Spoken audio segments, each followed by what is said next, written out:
Hello అండి. Welcome to Yashwanth forms.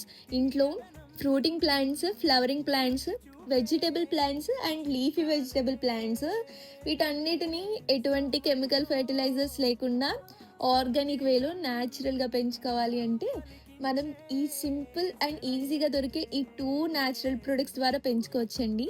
అవి cow dung and goat dung. ఈ రెండు పల్లెటూరులో చాలా ఈజీగా దొరుకుతాయి. ఇవి ప్లాంట్స్కి వేసామంటే ప్లాంట్స్కి కావాల్సిన పోషకాలన్నిటినీ అందిస్తాయండి. ఫ్లవరింగ్స్ కానీ, ఫ్రూటింగ్స్ కానీ, ఎక్స్పెషల్లీ లీఫీ వెజిటబుల్స్ అండి. మనకి లీఫీ వెజిటబుల్స్ తింటే చాలా హెల్త్కి ఆరోగ్యం చాలా మంచిగా వస్తుంది కదా. అదే మనం న్యాచురల్గా పండించుకొని తింటే మన హెల్త్కి ఇంకా ఇంకా మంచిది. సో వీటన్నిటిని మనం డైరెక్ట్గా మొక్క మొదల్లో వేయడమే కాకుండా లిక్విడ్ ఫెర్టిలైజర్స్గా కూడా యూస్ చేసుకోవచ్చు. అలానే కాంపోస్ట్ కింద కూడా ప్రిపేర్ చేసుకుని వేసుకోవచ్చు.